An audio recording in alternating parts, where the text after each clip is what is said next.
तुम्हाला पण असे खमंग लागणारे आणि विदाऊट शुगर असणारे करंजीचे सारण तयार करायचे आहे का? मग हा व्हिडिओ नक्की बघा. चला तर मग रेसिपीला सुरुवात करूया. एका जाड बुडाच्या कढाईमध्ये 2 चमचे तूप घालून त्यामध्ये 1 पाव रवा घालून घेऊया आणि तो चांगला खमंग होईपर्यंत भाजून घेऊया.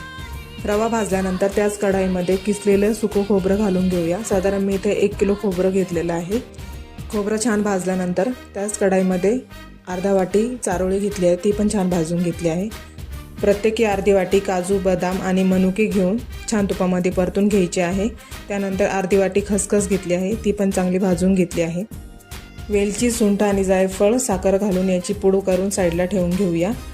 सर्व भाजलेलं साहित्य थंड झाल्यानंतर त्यामध्ये चवीनुसार मीठ, अर्धा किलो गूळ पावडर, आपण जी पूड तयार केली होती ती घालून घेऊया आणि गरम तूप घालून घेऊया आणि हे सर्व मिश्रण रात्रभर भिजण्यासाठी ठेवून देऊया. आपले सारण तयार आहे.